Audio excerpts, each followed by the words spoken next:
Read by Charles Blakemore. Afterward, Part 1. "Oh, there is one, of course, but you'll never know it." The assertion, laughingly flung out 6 months earlier in a bright June garden, came back to Mary Boyne with a new perception of its significance as she stood, in the December dusk, waiting for the lamps to be brought into the library. The words had been spoken by their friend Alida Stair, as they sat at tea on her lawn at Pangbourne, in reference to the very house of which the library in question was the central, the pivotal feature. Mary Boyne and her husband, in quest of a country place in one of the southern or southwestern counties, had, on their arrival in England, carried their problem straight to Alida Stair, who had successfully solved it in her own case. But it was not until they had rejected almost capriciously several practical and judicious suggestions that she threw out, "Well, there's Lying in Dorsetshire. It belongs to Hugo's cousins, and you can get it for a song." The reason she gave for its being obtainable on these terms, its remoteness from a station, its lack of electric light, hot water pipes, and other vulgar necessities, were exactly those pleading in its favor with two romantic Americans perversely in search of the economic drawbacks which were associated, in their tradition, with unusual architectural felicities. "I should never believe I was living in an old house unless I was thoroughly uncomfortable," Ned Boyne, the more extravagant of the two, had jocosely insisted. "The least hint of convenience would make me think it had been bought out of an exhibition with the pieces numbered and set up again." And they had proceeded to enumerate, with humorous precision, their various doubts and demands, refusing to believe that the house their friend recommended was really Tudor until they learned it had no heating system, or that the village church was literally in the grounds until she assured them of the deplorable uncertainty of the water supply.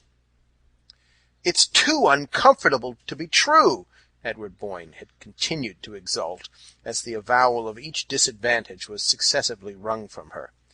But he had cut short his rhapsody to ask, with a relapse to distrust, "And the ghost?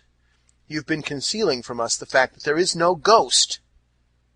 Mary, at the moment, had laughed with him, yet almost with her laugh, being possessed of several sets of independent perceptions, had been struck by a note of flatness in Alida's answering hilarity. "Oh, Dorsetshire is full of ghosts, you know." Yes, but that won't do. I don't want to have to drive 10 miles to see somebody else's ghost. I want one of my own on the premises. Is there a ghost at Lying?" His rejoinder had made Alida laugh again, and it was then that she had flung back tantalizingly, "Oh, there is one, of course, but you'll never know it." "Never know it?" Boyne pulled her up. "But what in the world constitutes a ghost, except the fact of its being known for one?" "I can't say, but that's the story." "That there's a ghost, but that nobody knows it's a ghost?" "Well, not till afterward, at any rate." "Till afterward?" "Not till long, long afterward." "But if it's once been identified as an unearthly visitant, why hasn't its signalement been handed down in the family? How has it managed to preserve its incognito?" Alida could only shake her head. "Don't ask me, but it has." "And then suddenly," Mary spoke up as if from cavernous depths of divination, "suddenly, long afterward, one says to oneself, 'That was it'?" She was startled at the sepulchral sound with which her question fell on the banter of the other two, and she saw the shadow of the same surprise flit across Alida's pupils. "I suppose so. One just has to wait." "Oh, hang waiting," Ned broke in. "Life's too short for a ghost who can only be enjoyed in retrospect. Can't we do better than that, Mary?" But it turned out that in the event they were not destined to. For within 3 months of their conversation with Mrs. Stair, they were settled at Lying, and the life they had yearned for, to the point of planning it in advance in all its daily details, had actually begun for them. It was to sit in the thick December dusk by just such a wide hooded fireplace, under just such black oak rafters, with the sense that beyond the mullioned panes the downs were darkened to a deeper solitude. It was for the ultimate indulgence of such sensations that Mary Boyne, abruptly exiled from New York by her husband's business, had endured for nearly 14 years the soul-deadening ugliness of a Middle Western town, and that Boyne had ground on doggedly at his engineering, till, with a suddenness that still made her blink, the prodigious windfall of the Blue Star mine had put them at a stroke in possession of life and the leisure to taste it. They had never for a moment meant their new state to be one of idleness, but they meant to give themselves only to harmonious activities. She had her vision of painting and gardening against a background of grey walls. He dreamed of the production of his long-planned book on the, quote, economic basis of culture, unquote. And with such absorbing work ahead, no existence could be too sequestered. They could not get far enough from the world, or plunge deep enough into the past. Dorsetshire had attracted them from the first by an air of remoteness out of all proportion with its geographical position. But to the Boynes it was one of the ever-recurring wonders of the whole incredibly compressed island, a nest of counties, as they put it, that for the production of its effects so little of a given distance went so far, that so few miles made a distance, and so short a distance a difference. "It's that," Ned had once enthusiastically explained, "that gives such depth to their effects, such relief to their contrasts. They've been able to lay the butter so thick on every delicious mouthful." The butter had certainly been laid on thick at lying. The old house hidden under a shoulder of the downs had almost all the finer marks of commerce with a protracted past. The mere fact that it was neither large nor exceptional made it, to the Boynes, abound the more completely in its special charm, the charm of having been for centuries a deep, dim reservoir of life. The life had probably not been of the most vivid order. For long periods, no doubt, it had fallen as noiselessly into the past as the quiet drizzle of autumn fell, hour after hour, into the fish-pond between the yews. But these backwaters of existence sometimes breed, in their sluggish depths, strange acuities of emotion, and Mary Boyne had felt from the first the mysterious stir of intenser memories. The feeling had never been stronger than on this particular afternoon, when, waiting in the library for the lamps to come, she rose from her seat and stood among the shadows of the hearth. Her husband had gone off after luncheon for one of his long tramps on the downs. She had noticed of late that he preferred to go alone, and in the tried security of their personal relations had been driven to conclude that his book was bothering him, and that he needed the afternoons to turn over in solitude the problems left from the morning's work. Certainly the book was not going as smoothly as she had thought it would, and there were lines of perplexity between his eyes, such as had never been there in his engineering days. He had often, then, looked fagged to the verge of illness, but the native demon of worry had never branded his brow. Yet the few pages he had so far read to her, the introduction and a summary of the opening chapter, showed a firm hold on his subject, and an increasing confidence in his powers. The fact threw her into deeper perplexity, since, now that he had done with business and its disturbing contingencies, the one other possible source of anxiety was eliminated. Unless it were his health, then? But physically he had gained since they had come to Dorsetshire, grown robuster, ruddier, and fresher-eyed. It was only within the last week that she had felt in him the indefinable change which made her restless in his absence, and as tongue-tied in his presence as though it were she who had a secret to keep from him. The thought that there was a secret somewhere between them struck her with a sudden rap of wonder, and she looked about her down the long room. "Can it be the house?" she mused. The room itself might have been full of secrets. They seemed to be piling themselves up as evening fell, like the layers and layers of velvet shadow dropping from the low ceiling, the rows of books, the smoke-blurred sculpture of the hearth. "Why, of course," The house is haunted, she reflected. The ghost, Alida's imperceptible ghost, after figuring largely in the banter of their first month or two at Lying, had been gradually left aside as too ineffectual for imaginative use. Mary had, indeed, as became the tenant of a haunted house, made the customary inquiries among her rural neighbors, but beyond a vague, "They do say so, ma'am," the villagers had nothing to impart.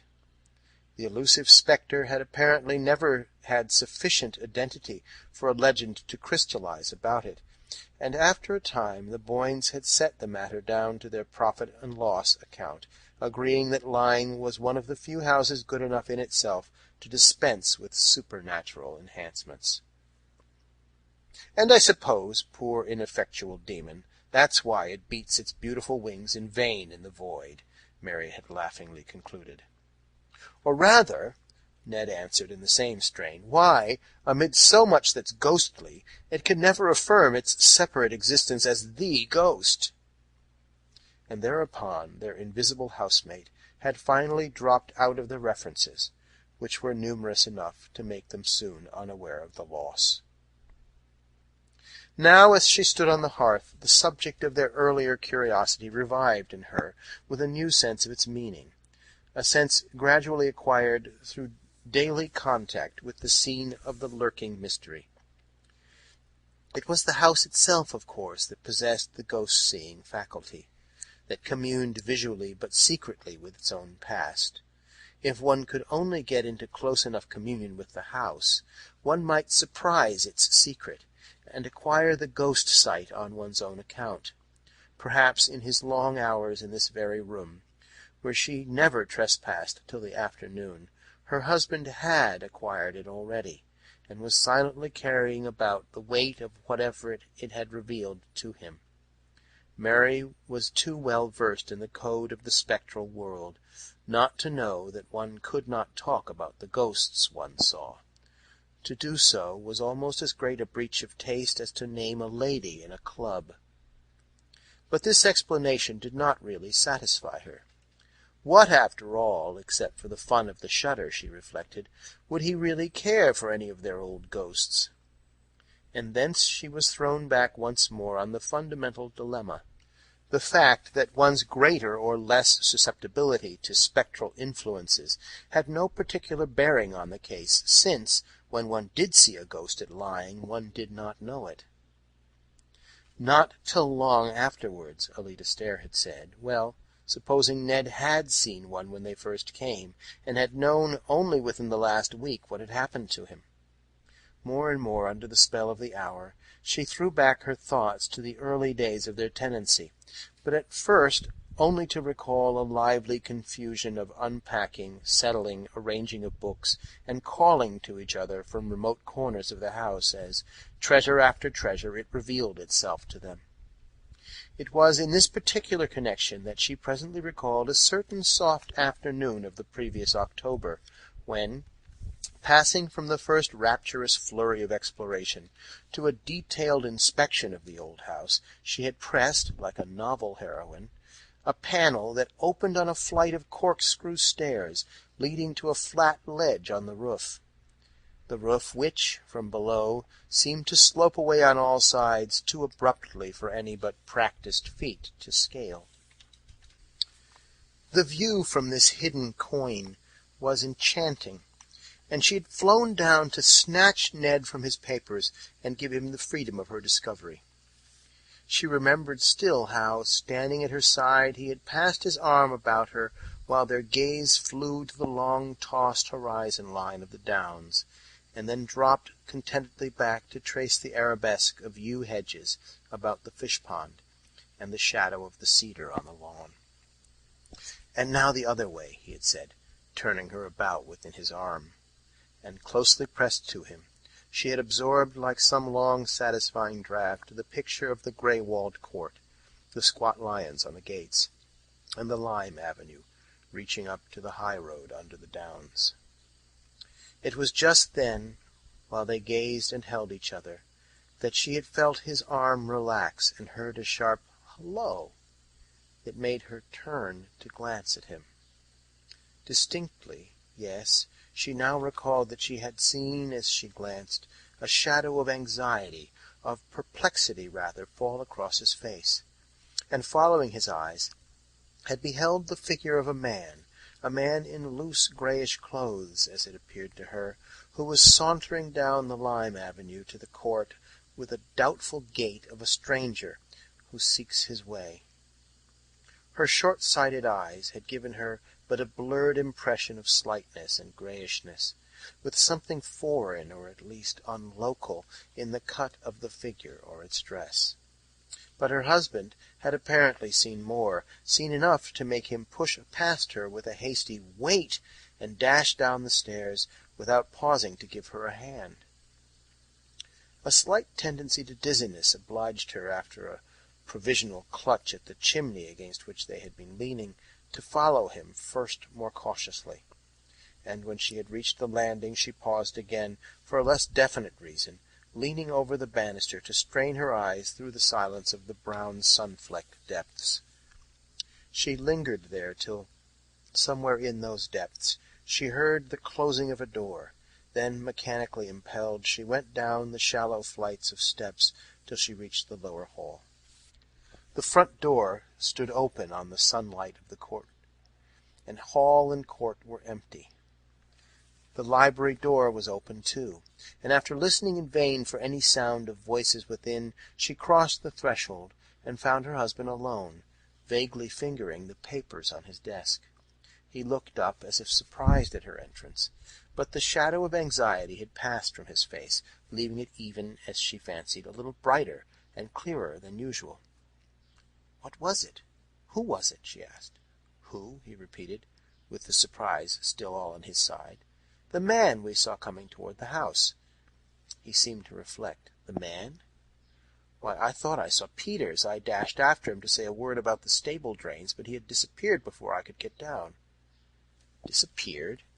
But he seemed to be walking so slowly when we saw him." Boyne shrugged his shoulders. "So I thought. But he must have got up steam in the interval. What do you say to our trying a scramble up Meldon Steep before sunset?" That was all. At the time, the occurrence had been less than nothing, had, indeed, been immediately obliterated by the magic of their first vision from Meldon Steep, a height which they had dreamed of climbing ever since they had first seen its bare spine rising above the roof of Lyne. Doubtless it was the mere fact of the other incidents having occurred on the very day of their ascent to Meldon that had kept it stored away in the fold of memory from which it now emerged. For in itself it had no mark of the portentous. At the moment there could have been nothing more natural than that Ned should dash himself from the roof in pursuit of dilatory tradesmen. It was the period when they were always on the watch for one or the other of the specialists employed about the place, always lying in wait for them, and rushing out at them with questions, reproaches, or reminders. And certainly in the distance the grey figure had looked like Peters. Yet now, as she reviewed the scene, she felt her husband's explanation of it to have been invalidated by the look of anxiety on his face. Why had the familiar appearance of Peters made him anxious? Why, above all, if it was of such prime necessity to confer with him on the subject of the stable drains, had the failure to find him produced such a look of relief? Mary could not say that any one of these questions had occurred to her at the time, yet from the promptness with which they now marshalled themselves at her summons, she had a sense that they must all along have been there, waiting their hour. 2. Weary with her thoughts, she moved to the window. The library was now quite dark, and she was surprised to see how much faint light the outer world still held. As she peered out into it across the court, a figure shaped itself far down the perspective of bare limes. It looked a mere blot of deeper grey in the greyness, and for an instant, as it moved toward her, her heart thumped to the thought, "It's the ghost!" She had time, in that long instant, to feel suddenly that the man of whom 2 months earlier she had had a distant vision from the roof was now, at his predestined hour, about to reveal himself as not having been Peter's, and her spirit sank under the impending fear of the disclosure. But almost with the next tick of the clock, the figure, gaining substance and character, showed itself even to her weak sight as her husband's, and she turned to meet him as he entered with the confession of her folly. "It's really too absurd," she laughed out, "but I never can remember." "Remember what?" Boyne questioned as they drew together. "That when one sees the lying ghost, one never knows it." Her hand was on his sleeve, and he kept it there, but with no response in his gesture or in the lines of his preoccupied face. "Did you think you'd seen it?" he asked, after an appreciable interval. "Why, I actually took you for it, my dear, in my mad determination to spot it." "Me? Just now?" His arm dropped away, and he turned from her with a faint echo of her laugh. "Really, dearest, you'd better give it up, if that's the best you can do." "Oh, yes, I give it up. Have you?" she asked, turning round on him abruptly.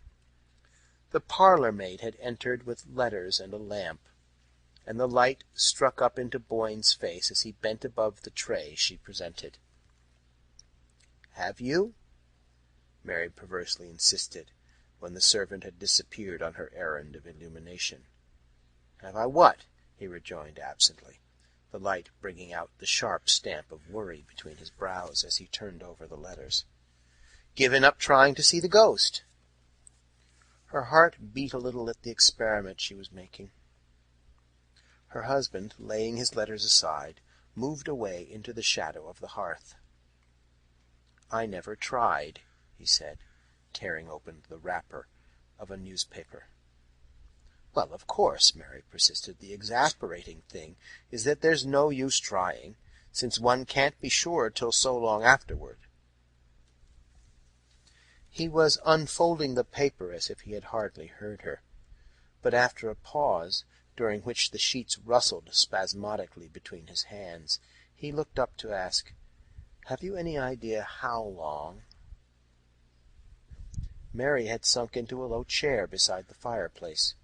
From her seat she glanced over, startled, at her husband's profile, which was projected against the circle of lamplight. "No, none. Have you?" she retorted, repeating her former phrase with an added stress of intention. Boyne crumpled the paper into a bunch, and then, inconsequently, turned back with it toward the lamp. "Lord, no! I only meant," he exclaimed, with a faint tinge of impatience, "is there any legend, any tradition as to that?" "Not that I know of," she answered, but the impulse to add, "What makes you ask?" was checked by the reappearance of the parlour-maid with tea and a second lamp. With the dispersal of shadows and the repetition of the daily domestic office, Mary Boyne felt herself less oppressed by that sense of something mutely imminent which had darkened her afternoon. For a few moments she gave herself to the details of her task, and when she looked up from it, she was struck to the point of bewilderment by the change in her husband's face. He had seated himself near the farther lamp, and was absorbed in the perusal of his letters. But was it something he had found in them, or merely the shifting of her own point of view that had restored his features to their normal aspect? The longer she looked, the more definitely the change affirmed itself.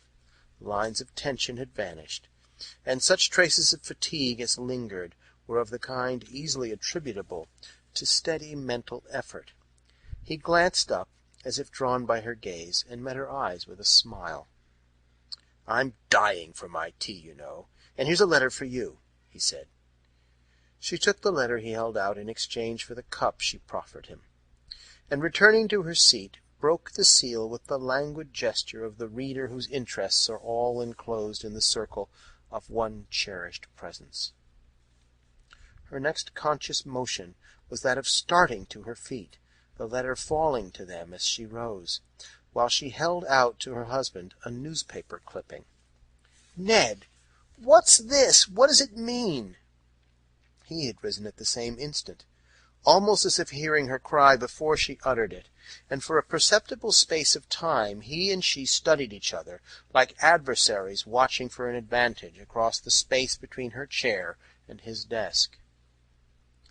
"What's what? You fairly made me jump," Boyne said, at length, moving toward her with a sudden half-exasperated laugh. The shadow of apprehension was on his face again, not now a look of fixed foreboding, but a shifting vigilance of lips and eyes that gave her the sense of his feeling himself invisibly surrounded. Her hand shook so that she could hardly give him the clipping. "This article from the Waukesha Sentinel, that a man named Elwell has brought suit against you, that there was something wrong about the Blue Star Mine. I can't understand more than half." They continued to face each other as she spoke, and to her astonishment she saw that her words had the almost immediate effect of dissipating the strange watchfulness of his look. "Oh, that!" He glanced down the printed slip, and then folded it with the gesture of one who handles something harmless and familiar. "What's the matter with you this afternoon, Mary? I thought you'd got bad news." She stood before him with her undefinable terror subsiding slowly under the reassurance of his tone. "You knew about this, then? It's all right?" "Certainly I knew about it, and it's all right." "But what is it? I don't understand. What does this man accuse you of?" "Pretty nearly every crime in the calendar." Boyne had tossed the clipping down and thrown himself into an armchair near the fire. "Do you want to hear the story? It's not particularly interesting. Just a squabble over interests in the Blue Star." "But who is this Elwell? I don't know the name." "Oh, he's a fellow I put into it. Gave him a hand up. I told you all about him at the time." "I dare say. I must have forgotten." Vainly she strained back among her memories. "But if you helped him, why does he make this return?" "Probably some shyster lawyer got hold of him and talked him over. It's all rather technical and complicated.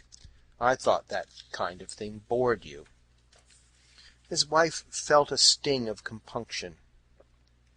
Theoretically, she deprecated the American wife's detachment from her husband's professional interests, but in practice she had always found it difficult to fix her attention on Boyne's report of the transactions in which his varied interests involved him. Besides, she had felt during their years of exile that in a community where the amenities of living could be obtained only at the cost of efforts as arduous as her husband's professional labors, such brief leisure as he and she could command should be used as an escape from immediate preoccupations, a flight to the life they had always dreamed of living. Once or twice, now that this new life had actually drawn its magic circle about them, she had asked herself if she had done right. But hitherto such conjectures had been no more than the retrospective excursions of an active fancy. Now, for the first time, it startled her a little to find how little she knew of the material foundation on which her happiness was built. She glanced at her husband, and was again reassured by the composure of his face. Yet she felt the need of more definite grounds for her reassurance. "But doesn't this suit worry you? Why have you never spoken to me about it?" He answered both questions at once. "I didn't speak of it at first because it did worry me, annoyed me, rather. But it's all ancient history now. Your correspondent must have got hold of a back number of the Sentinel." She felt a quick thrill of relief. "You mean it's over? He's lost his case?" There was a just perceptible delay in Boyne's reply. "The suit's been withdrawn, that's all." But she persisted, as if to exonerate herself from the inward charge of being too easily put off. "Withdrawn it because he saw he had no chance?" "Oh, he had no chance," Boyne answered. She was still struggling with a dimly felt perplexity at the back of her thoughts. How long ago was it withdrawn? He paused as if with a slight return to his former uncertainty. "I've just had the news now, but I've been expecting it." "Just now? In one of your letters?" "Yes, in one of my letters." She made no answer, and was aware only after a short interval of waiting that he had risen, and strolling across the room had placed himself on the sofa at her side. She felt him as he did so pass an arm about her. She felt his hand seek hers and clasp it, and turning slowly, drawn by the warmth of his cheek, she met his smiling eyes. "It's all right?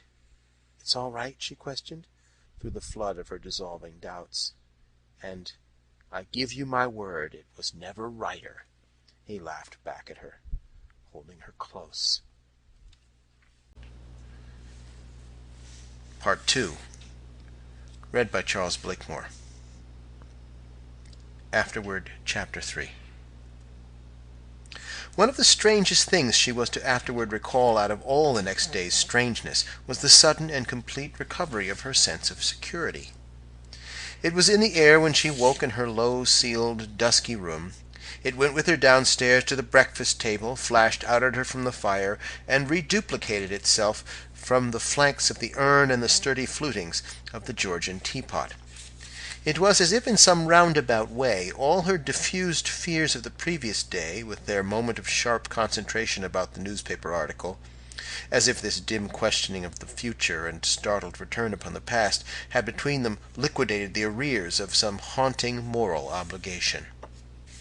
If she had indeed been careless of her husband's affairs, it was, her new state seemed to prove, because her faith in him instinctively justified such carelessness, and his right to her faith had now affirmed itself in the very face of menace and suspicion. She had never seen him more untroubled, more naturally and unconsciously himself, than after the cross-examination to which she had subjected him. It was almost as if he had been aware of her doubts and had wanted the air cleared as much as she did. It was as clear, thank heaven, as the bright outer light that surprised her almost with a touch of summer when she issued from the house for her daily round of the gardens. She had left Boyne at his desk, indulging herself, as she passed the library door, by a last peep at his quiet face, where he bent, pipe in mouth, above his papers. And now she had her own morning's task to perform. The task involved, on such charmed winter days, almost as much happy loitering about the different quarters of her domain as if spring were already at work there. There were such endless possibilities still before her, such opportunities to bring out the latent graces of the old place, without a single irreverent touch of alteration, that the winter was all too short to plan what spring and autumn executed. And her recovered sense of safety gave on this particular morning a peculiar zest to her progress through the sweet, still place. She went first to the kitchen garden, where the espaliered pear trees drew complicated patterns on the walls, and pigeons were fluttering and preening about the silvery slated roof of their cot. There was something wrong about the piping of the hothouse, and she was expecting an authority from Dorchester, who was to drive out between trains and make a diagnosis of the boiler. But when she dipped into the damp heat of the greenhouses, among the spiced scents and waxy pinks and reds of old-fashioned exotics, even the flora of Lying was in the note. She learned that the great man had not arrived, and, the day being too rare to waste in an artificial atmosphere, she came out again, and paced along the springy turf of the bowling green to the gardens behind the house. At their farther end rose a grass terrace, looking across the fish-pond and yew hedges to the long house front, with its twisted chimney stacks and blue roof angles all drenched in the pale gold moisture of the air. Seen thus, across the level tracery of the gardens, it sent her, from open windows and hospitably smoking chimneys, the look of some warm human presence, of a mind slowly ripened on a sunny wall of experience. She had never before had such a sense of her intimacy with it, such a conviction that its secrets were all beneficent, kept, as they said to children, for one's good, such a trust in its power to gather up her life and Ned's into the harmonious pattern of the long, long story it sat there weaving in the sun. She heard steps behind her, and turned, expecting to see the gardener accompanied by the engineer from Dorchester. But only one figure was in sight, that of a youngish, slightly built man who, for reasons she could not on the spot have given, did not remotely resemble her notion of an authority on hothouse boilers. The newcomer, on seeing her, lifted his hat, and paused with the air of a gentleman, perhaps a traveller, who wishes to make it known that his intrusion is involuntary. Lying occasionally attracted the more cultivated traveller, and Mary half expected to see the stranger dissemble a camera, or justify his presence by producing it. But he made no gesture of any sort, and after a moment she asked, in a tone responding to the courteous hesitation of his attitude, "Is there anyone you wish to see?" "I came to see Mr. Boyne," he answered. His intonation, rather than his accent, was faintly American, and Mary, at the note, looked at him more closely. The brim of his soft felt hat cast a shade on his face, which, thus obscured, wore to her short-sighted gaze a look of seriousness, as of a person arriving on business, and civilly but firmly aware of his rights. Past experience had made her equally sensible to such claims, but she was jealous of her husband's morning hours, and doubtful of his having given any one the right to intrude on them.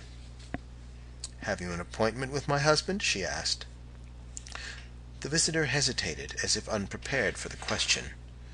"I think he expects me," he replied. It was Mary's turn to hesitate. "You see, this is his time for work. He never sees anyone in the morning." He looked at her a moment without answering. Then, as if accepting her decision, he began to move away.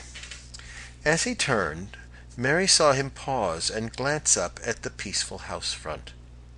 Something in his air suggested weariness and disappointment, the dejection of the traveller who has come from far off and whose hours are limited by the time-table. It occurred to her that if this were the case, her refusal might have made his errand vain, and a sense of compunction caused her to hasten after him. "May I ask if you have come a long way?" He gave her the same grave look. "Yes, I have come a long way."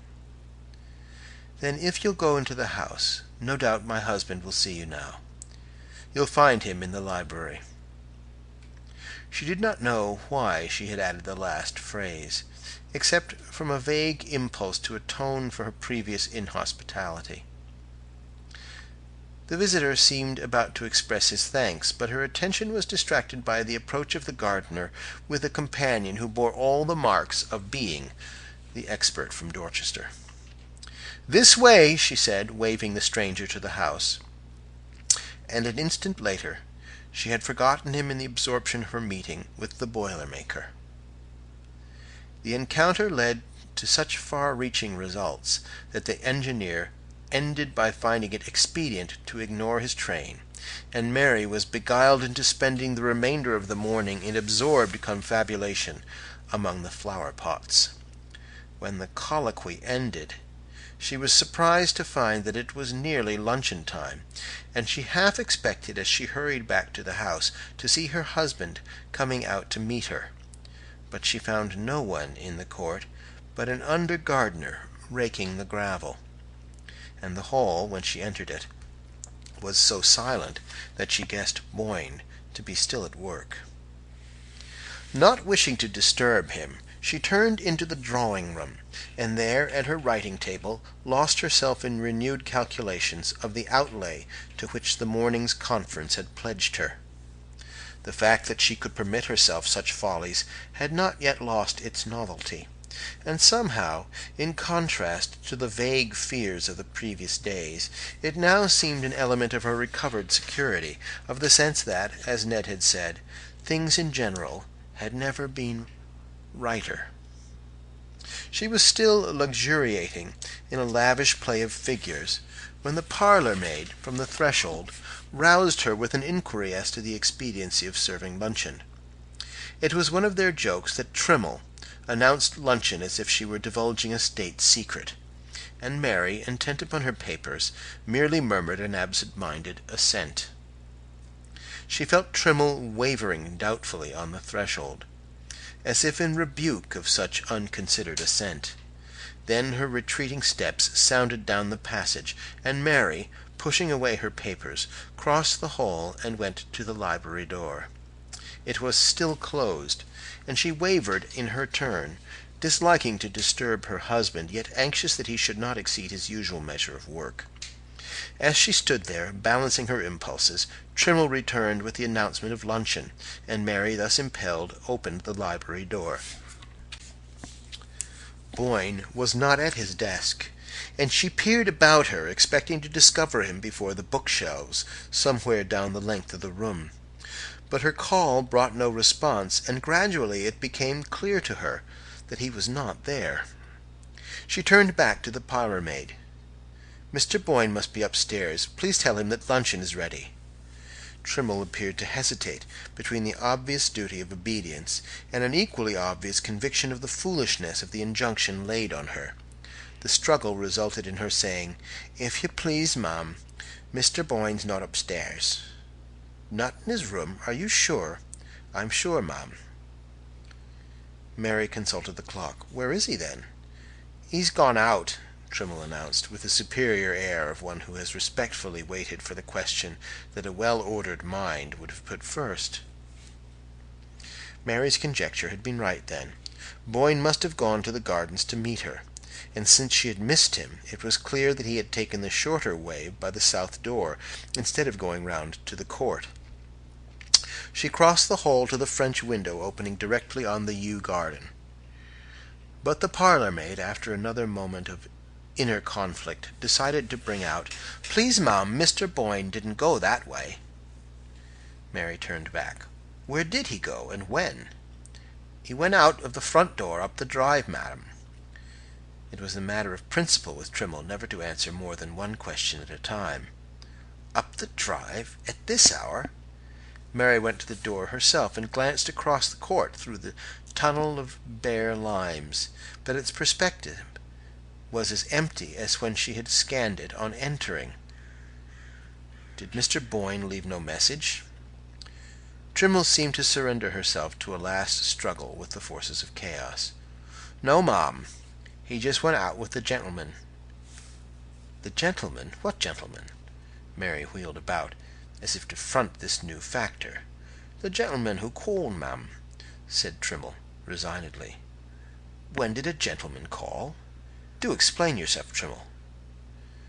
Only the fact that Mary was very hungry, and that she wanted to consult her husband about the greenhouses, would have caused her to lay so unusual an injunction on her attendant. And even now she was detached enough to note in Trimmle's eye the dawning defiance of the respectful subordinate who had been pressed too hard. "I couldn't exactly say the hour, ma'am, because I didn't let the gentleman in," she replied, with an air of discreetly ignoring the irregularity of her mistress's course. "You didn't let him in?" "No, ma'am. When the bell rang I were dressing, and Agnes—" "Go and ask Agnes, then," said Mary. Trimmle still wore her look of patient magnanimity. "Agnes wouldn't know, ma'am, for she had unfortunately burnt her hand in trimming the wick of the new lamp from town." Trimmle, as Mary was aware, had always been opposed to the new lamp, "and so Mrs. Dockett sent the kitchen-maid instead." Mary looked again at the clock. "It's after 2. Go and ask the kitchen-maid if Mr. Boyne left any word." She went in to luncheon without waiting, and Trimmle presently brought her there the kitchen-maid's statement that the gentleman had called about 11 o'clock, and that Mr. Boyne had gone out with him without leaving any message. The kitchen-maid did not even know the caller's name, for he had written it on a slip of paper which he had folded and handed to her, with the injunction to deliver it at once to Mr. Boyne. Mary finished her luncheon, still wondering, and when it was over and Trimmle had brought the coffee to the drawing-room, her wonder had deepened to a first faint tinge of disquietude. It was unlike Boyne to absent himself without explanation at so unwonted an hour, and the difficulty of identifying the visitor whose summons he had apparently obeyed made his disappearance the more unaccountable. Mary Boyne's experience as the wife of a busy engineer, subject to sudden calls and compelled to keep irregular hours, had trained her to the philosophic acceptance of surprises. But since Boyne's withdrawal from business he had adopted a Benedictine regularity of life. As if to make up for the dispersed and agitated years, with their stand-up lunches and dinners rattled down to the joltings of the dining cars, he cultivated the last refinements of punctuality and monotony, discouraging his wife's fancy for the unexpected, and declaring that to a delicate taste there were infinite gradations of pleasure in the recurrences of habit.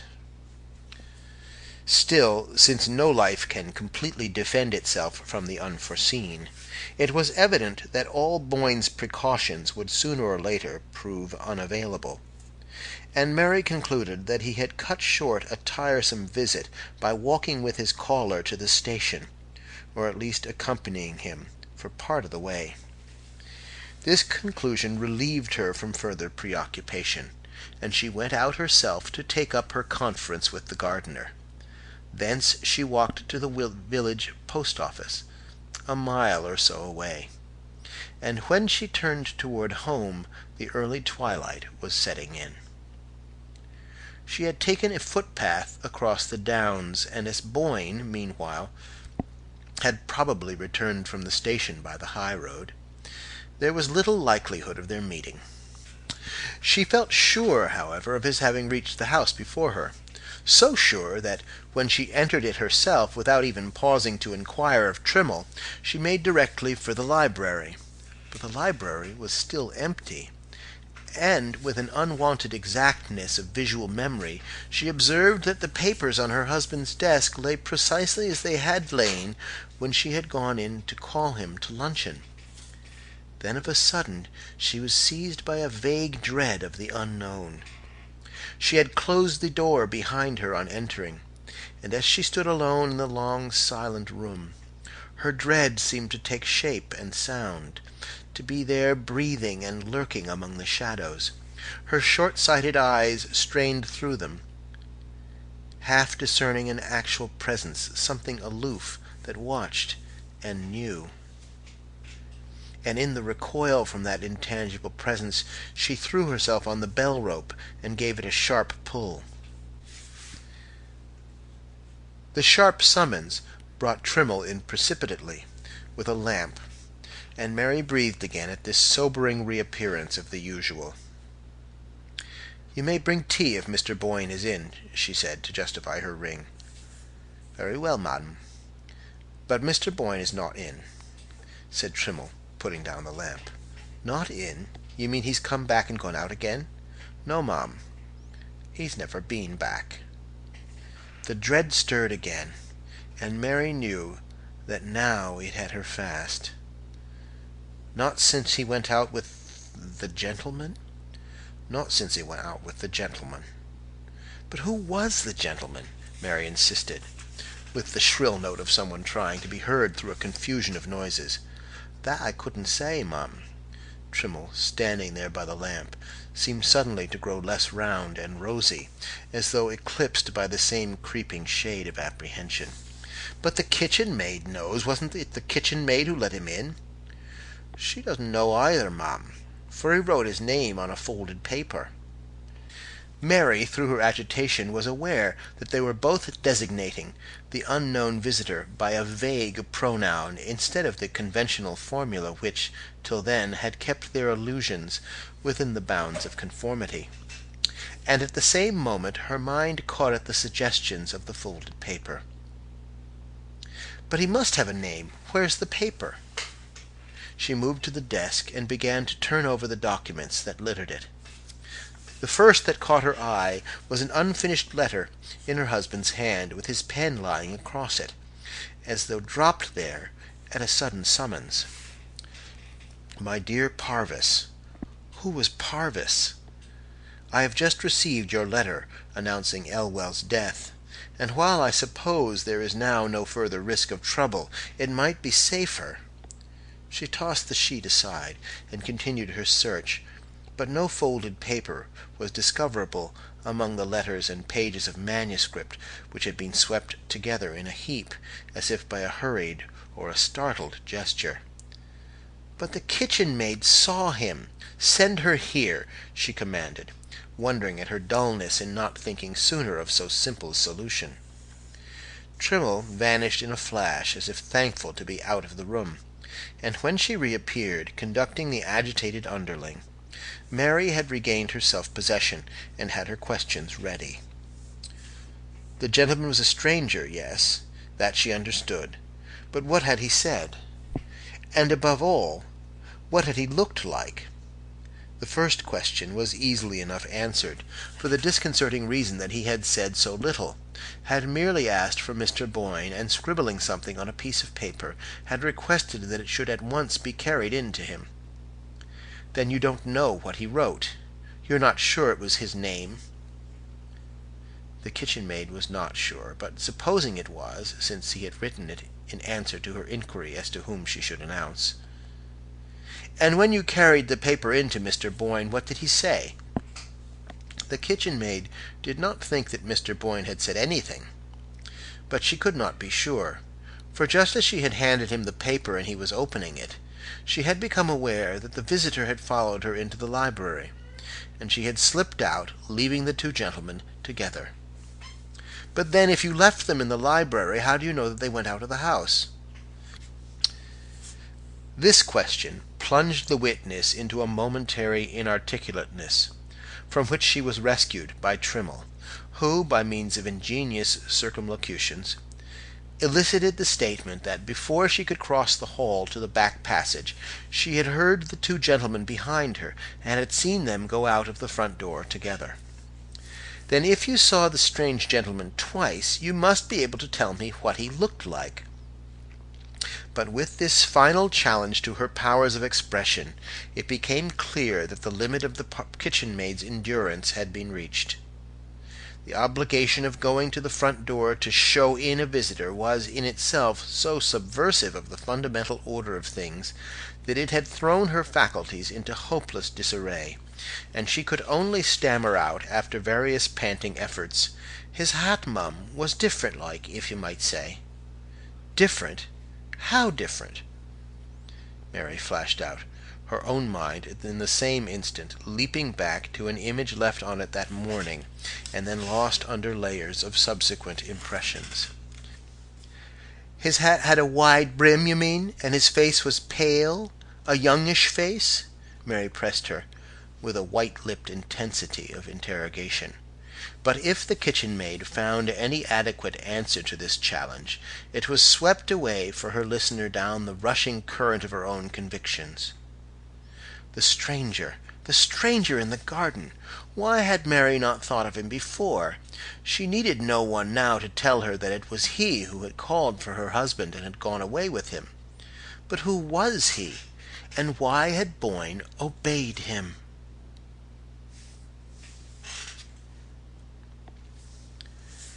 Chapter 4. It leapt out at her suddenly, like a grin out of the dark, that they had often called England so little, such a confoundedly hard place to get lost in.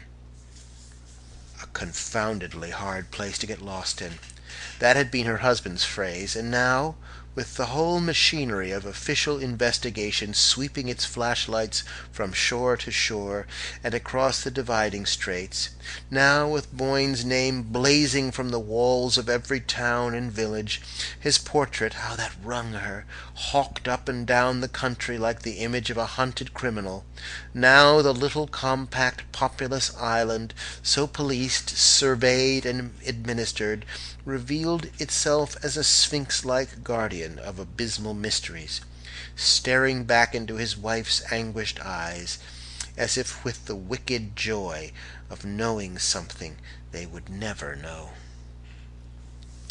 In the fortnight since Boyne's disappearance there had been no word of him, no trace of his movements. Even the usual misleading reports that raise expectancy in tortured bosoms had been few and fleeting. No one but the kitchen maid had seen Boyne leave the house, and no one else had seen the gentleman who accompanied him. All inquiries in the neighborhood failed to elicit the memory of a stranger's presence that day in the neighborhood of Lying. And no one had met Edward Boyne, either alone or in company, in any of the neighboring villages, or on the road across the downs, or at either of the local railway stations. The sunny English noon had swallowed him as completely as if he had gone out into Cimmerian night.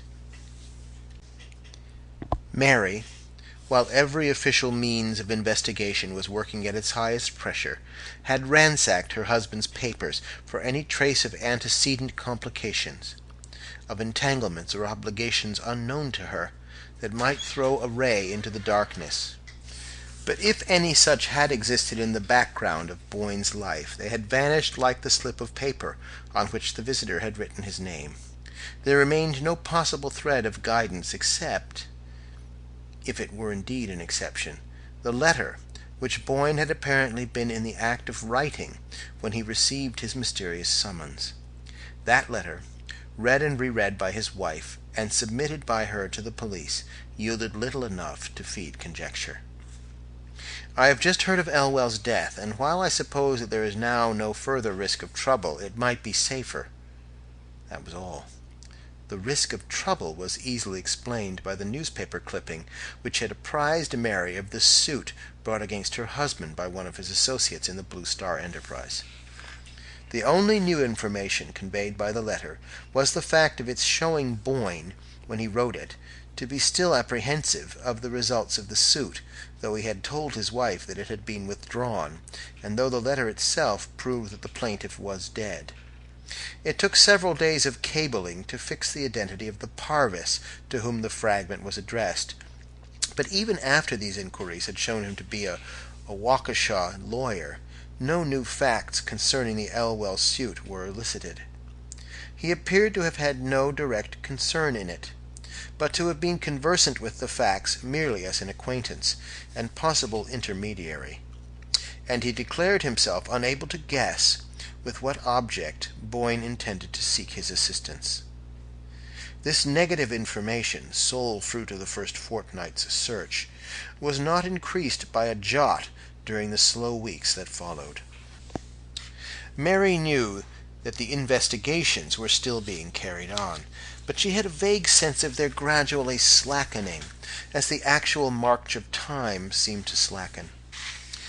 It was as though the days, flying horror-struck from the shrouded image of the one inscrutable day, gained assurance as the distance lengthened, till at last they fell back into their normal gait. And so with the human imaginations at work on the dark event. No doubt it occupied them still, but week by week and hour by hour it grew less absorbing, took up less space, was slowly but inevitably crowded out of the foreground of consciousness by the new problems perpetually bubbling up from the cloudy cauldron of human experience.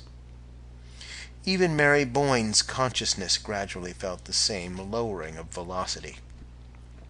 It still swayed with the incessant oscillations of conjecture, but they were slower, more rhythmical in their beat. There were even moments of weariness when, like the victim of some poison which leaves the brain clear but holds the body motionless, she saw herself domesticated with the horror, accepting its perpetual presence as one of the fixed conditions of life. These moments lengthened into hours and days, till she passed into a phase of stolid acquiescence.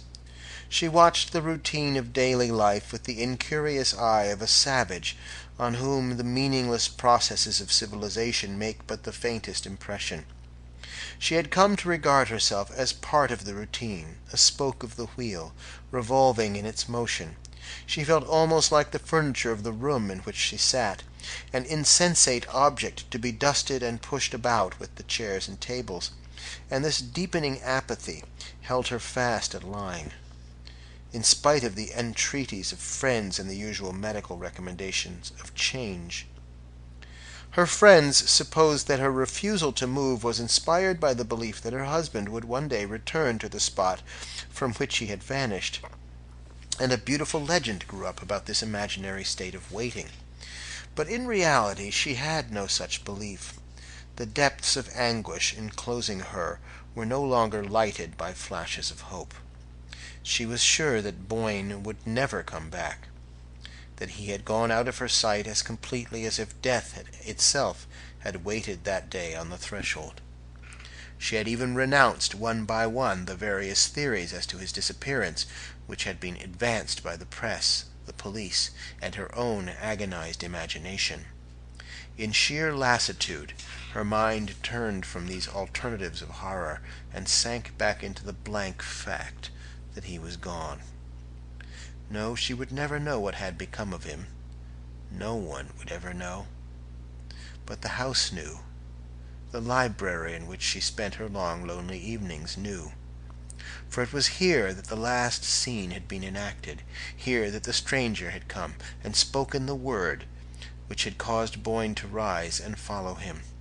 The floor she trod had felt his tread, the books on the shelves had seen his face, and there were moments when the intense consciousness of the old dusky walls seemed about to break out into some audible revelation of their secret. But the revelation never came, and she knew it would never come. Lying was not one of the garrulous old houses that betray the secrets entrusted to them. Its very legend proved that it had always been the mute accomplice, the incorruptible custodian of the mysteries it had surprised. And Mary Boyne, sitting face to face with its silence, felt the futility of seeking to break it by any human means. Chapter 5. I don't say it wasn't straight, and yet I don't say it was straight. It was business.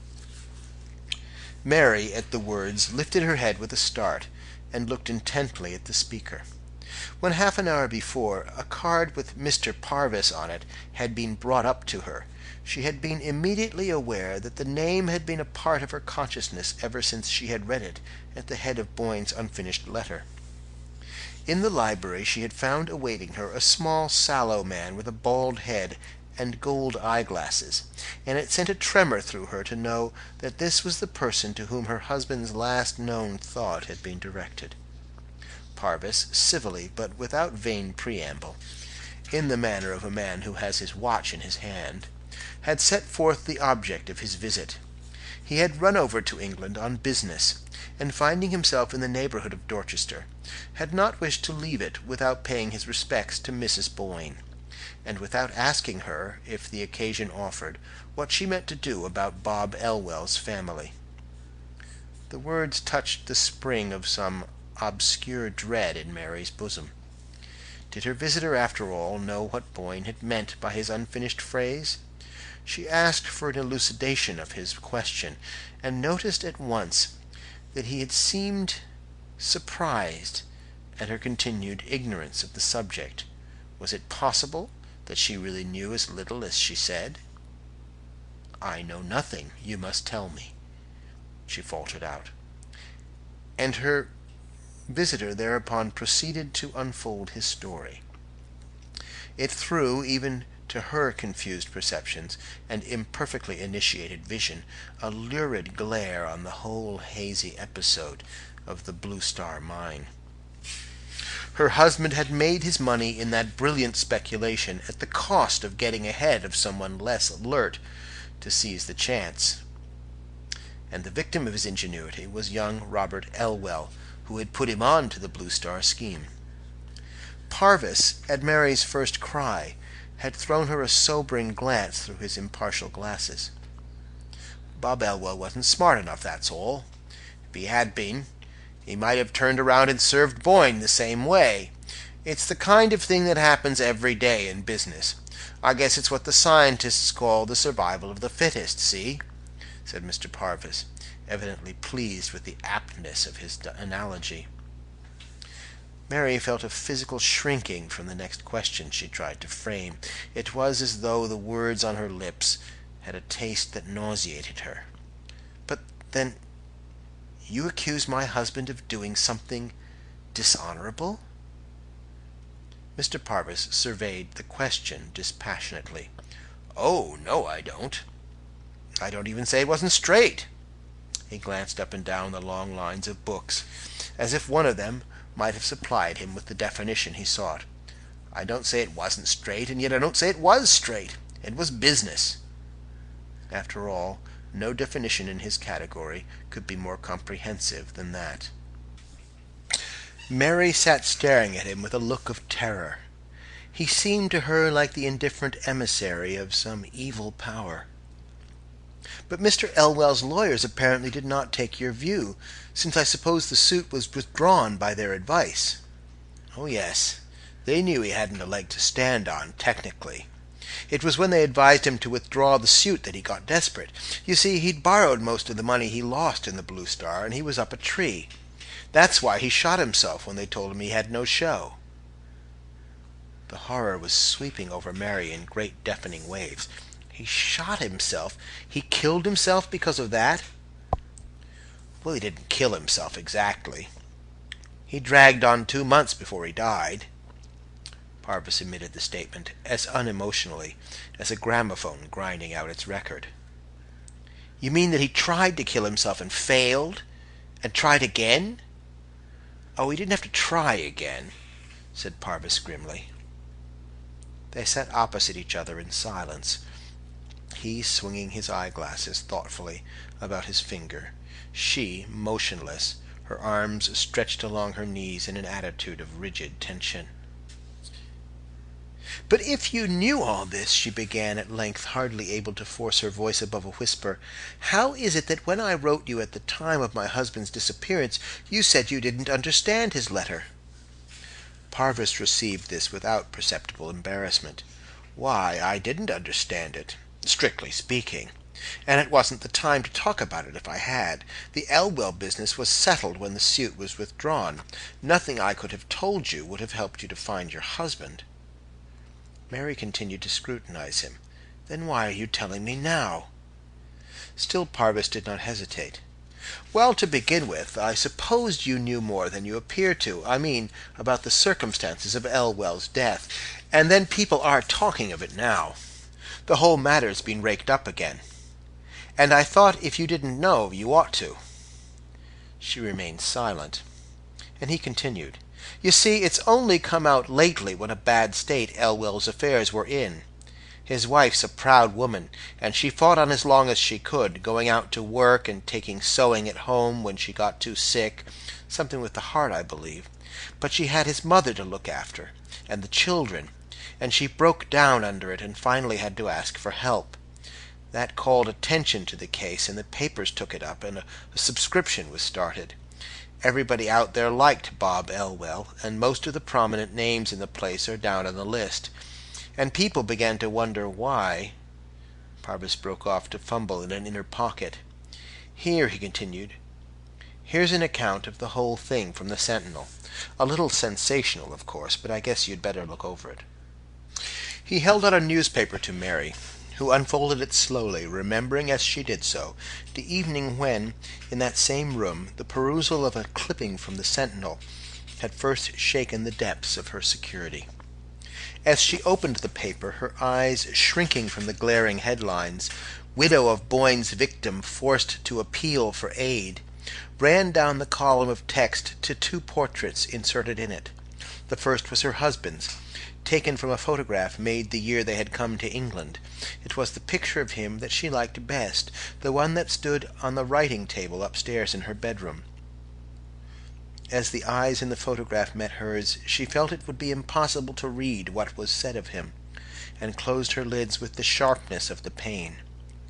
"I thought if you felt disposed to put your name down," she heard Parvis continue. She opened her eyes with an effort, and they fell on the other portrait. It was that of a youngish man, slightly built, with features somewhat blurred by the shadow of a projecting hat brim. Where had she seen that outline before? She stared at it confusedly, her heart hammering in her ears. Then she gave a cry. "This is the man who came for my husband!" She heard Parvis start to his feet, and was dimly aware that she had slipped backward into the corner of the sofa, and that he was bending above her in alarm. She straightened herself, and reached out for the paper which she had dropped. "It's the man! I should know him anywhere!" she persisted, in a voice that sounded to her own ears like a scream. Parvis's answer seemed to come to her from far off, down endless fog-muffled windings. "Mrs. Boyne, you're not very well. Shall I call somebody? Shall I get a glass of water?" "No, no, no!" She threw herself toward him, her hand frantically clutching the newspaper. "I tell you it's the man! I know him! He spoke to me in the garden!" Parvis took the journal from her, directing his glasses to the portrait. "It can't be Mrs. Boyne. It's Robert Elwell." Robert Elwell! Her white stare seemed to travel into space. Then it was Robert Elwell who came for him. Came for Boyne? The day he went away from here? Parvis's voice dropped as hers rose. He bent over, laying a fraternal hand on her, as if to coax her gently back into her seat. "Why, Elwell was dead. Don't you remember?" Mary sat with her eyes fixed on the picture, unconscious of what he was saying. "Don't you remember Boyne's unfinished letter to me, the one you found on his desk that day? It was written just after he'd heard of Elwell's death." She noticed an odd shake in Parvis's unemotional voice. "Surely you remember," he urged her. Yes, she remembered. That was the profoundest horror of it. Elwell had died the day before her husband's disappearance, and this was Elwell's portrait, and it was the portrait of the man who had spoken to her in the garden. She lifted her head and looked slowly about the library. The library could have borne witness that it was also the portrait of the man who had come in that day to call Boyne from his unfinished letter. Through the misty surgings of her brain she heard the faint boom of half-forgotten words. Words spoken by Alida Stair on the lawn at Pangbourne before Boyne and his wife had ever seen the house at Lying, or had imagined that they might one day live here. "This was the man who spoke to me," she repeated. She looked again at Parvis. He was trying to conceal his disturbance under what he probably imagined to be an expression of indulgent commiseration, but the edges of his lips were blue. "He thinks me mad, but I'm not mad," she reflected, and suddenly there flashed upon her a way of justifying her strange affirmation. She sat quiet, controlling the quiver of her lips, and waiting till she could trust her voice. Then she said, looking straight at Parvis, "Will you answer me one question, please? When was it that Robert Elwell tried to kill himself?" "When?" "When?" Parvis stammered. "Yes, the date. Please try to remember." She saw that he was growing still more afraid of her. "I have a reason," she insisted. Yes, only I can't remember. About 2 months before, I should say." "I want the date," she repeated. Parvis picked up the newspaper. "We might see here," he said, still humoring her. He ran his eyes down the page. "Here it is. Last October, She caught the words from him. "The 20th, wasn't it?" With a sharp look at her, he verified. "Yes, the 20th. Then you did know." "I know now." Her gaze continued to travel past him. "Sunday, the 20th. That was the day he came first." Parvis's voice was almost inaudible. "Came here first?" "Yes." "You saw him twice, then?" "Yes, twice." She just breathed it at him. "He came first on the 20th of October. I remember the date because it was the day we went up Meldon Steep for the first time."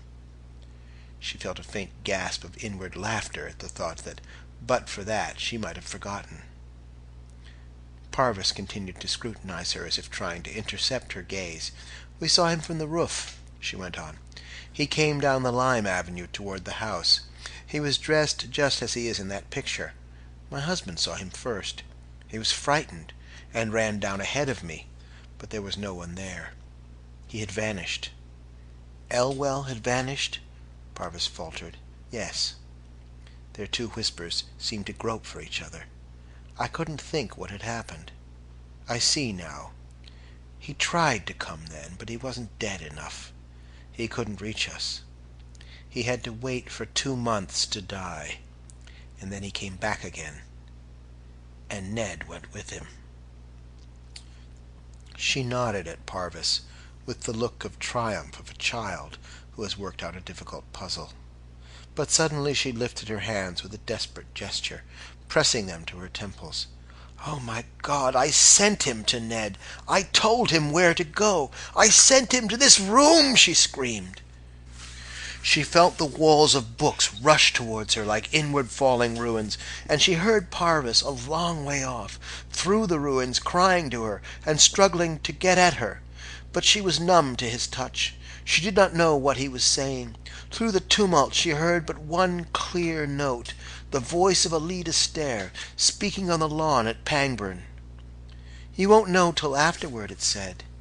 "You won't know till long, long afterward."